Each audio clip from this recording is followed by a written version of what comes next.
పిత పుత్ర పవిత్ర ఆత్మనామంన ఆమేన్. ప్రియ స్నేహితులారా, ఈనాటి దివ్యబలి పూజ పట్టణాల ధ్యానాంశానికి మిమ్మల్ని అందరినీ కూడా ప్రేమతో ఆహ్వానిస్తూ ఉన్నాను. మార్చి 18వ తారీఖు మంగళవారం. మొదటి పట్టణము యెషయా గ్రంథం 1వ అధ్యాయం 10వ వచనము మరియు 16వ వచనం నుండి 20వ వచనం వరకు. మత్తయి సువార్త 23వ అధ్యాయము 1వ వచనం నుండి 12వ వచనం వరకు. ఈనాటి సువార్త పట్టణాన్ని భక్తి శ్రద్ధలతో చదివి ధ్యానించుదాం. హెచ్చరిక. అప్పుడు యేసు జనసమూహములతోనూ తన శిష్యులతోనూ ఇట్లనెను, ధర్మశాస్త్ర బోధకులను పరిసయ్యులను మోషే ధర్మాసనమున ఉన్నారు. కాబట్టి వారి క్రియలను కాక వారి ఉపదేశములను అనుసరించి పాటింపుడు. ఏలైనా వారు బోధించినది వారే ఆచరింపరు. వారు మోయ సాధ్యం కాని భారములను ప్రజల భుజములపై మోపుదురే కానీ ఆ భారములను మోయి వారికి సాయపడుటకు తన చిటికెన వేళ్ళైనను కదపరు. తమ పనులెల్లా ప్రజలు చూచుటకై చేయుదురు. వేద సూత్రములను వారు మైదాల్పులుగా ధరింతురు. అంగి అంచులు పొడవు చేసుకొందురు. విందులయందు అగ్రస్థానములను, ప్రార్థనా మందిరములయందు ప్రధానాసనములను కాంక్షింతురు. అంగడి వీధులలో వందనములను అందుకొనుటకు బోధకుడా అని పిలిపించుకొనుటకు వారు తాతహలాడుచున్నారు.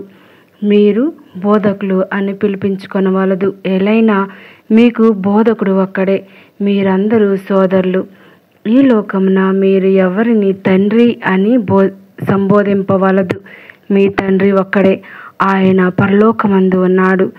మీరు గురువులు అని పిలిపించుకొనవలదు. ఏలైనా క్రీస్తు ఒక్కడే మీ గురువు. మీ అందరిలో గొప్పవాడు మీకు సేవకుడై ఉండవలేను. తనను తాను హెచ్చించుకొనివాడు తగ్గింపబడును, తనను తాను తగ్గించుకొనివాడు హెచ్చింపబడును. ఇది ప్రభు వాక్కు. సర్వేశ్వరునికి వందనములు. ఈనాటి సువార్త పట్టణ ధ్యానాంశం, చెడును విస్మరించడమే కాదు మంచిని చేయి. ఈ యొక్క వాక్యాన్ని మనం ధ్యానిస్తున్న ఈ శుభ సమయాన దేవుడు మనతో మాట్లాడాలని కళ్ళు మూసుకుని ఈ యొక్క వాక్యాన్ని ధ్యానించుదాం. నిజమైన అధికారులు ఏ విధంగా ఉండాలో ప్రభువు నేడు బోధిస్తూ ఉన్నాడు.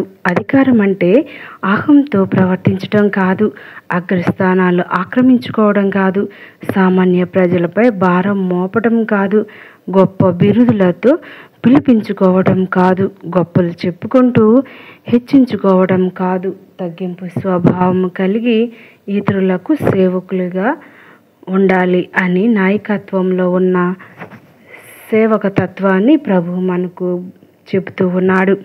నేటి మొదటి పట్టణంలో దేవుడు యెషయా ప్రవక్త ద్వారా చిత్తశుద్ధితో చేపట్టవలసిన కొన్ని ఆచరణలను ఇజ్రాయేలు ప్రజలకు ప్రబోధిస్తూ ఉన్నాడు. చిత్తశుద్ధి లేని ఆచారములు వ్యర్థమని హెచ్చరిస్తూ ఉన్నాడు. నేటి మొదటి పట్టణము మంచిని చేయమని కోరుతుంది. మొట్టమొదటిగా మనం న్యాయాన్ని వెతకాలి. అనగా దేవుని బిడ్డలుగా జీవిస్తూ దేవుడు మన నుండి కోరు మంచి పనులను చేస్తూ విశ్వాసపాత్రులుగా జీవించడమే. అందుకే దేవుడు మనలను స్వతంత్రులుగా ప్రేమ కలిగి జీవించే బిడ్డలుగా సృజించాడు. నేటి సువార్త పట్టణంలో పరిసయ్యులు, ధర్మశాస్త్ర బోధకులు ప్రజల కోసమే అన్నట్లు తమను తాము ప్రత్యేకించుకున్నవారు.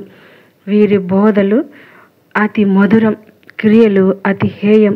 వారి కొన్ని బోధలు స్వలాభాపేక్ష పూరితం కావున క్రియలు లేని విశ్వాసం వ్యర్థం అన్నట్లు బోధించియు పాటింపని వాడు కూడా వ్యర్థుడే.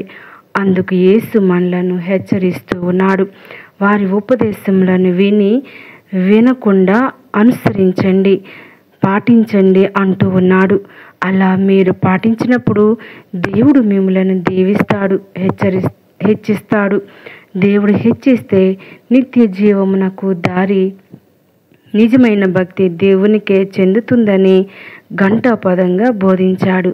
తన శిష్యులు పరిసయ్యుల వలె పొగరుగా కాక సేవకులుగా వినయాత్ములై ఉండాలని హెచ్చరిస్తూ ఉన్నాడు.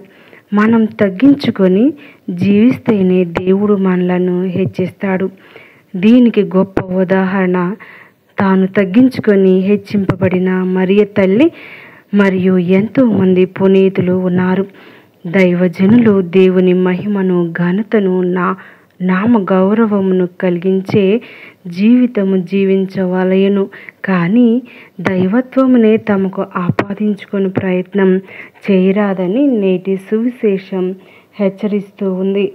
ప్రియ సహోదరి సహోదరుడ, మనం సోదరులకు భారంగా కాక దీవెనకరంగా తయారవుదాం. దయగల దేవుడు మనం చేయుచున్న ప్రతి పనిని ఎక్కువగా దీవించాలని కోరుకుందాం. మరి అనేక మంది గొప్పగా చెప్పుకోవటం మనం చూస్తూ ఉంటాం. మరి ఈనాడు సువిశేషంలో ఒక్కొక్క వాక్యం మనల్ని బహుగా హెచ్చరిస్తుందన్న విషయాన్ని గమనించాలి. వారు మోయ సాధ్యము కాని భారమును ప్రజల భుజములపై మోపుదరే కానీ ఆ భారములను మోయు వారికి సాయపడుటకు తమ చిటికెన నేలైనను కదపరు.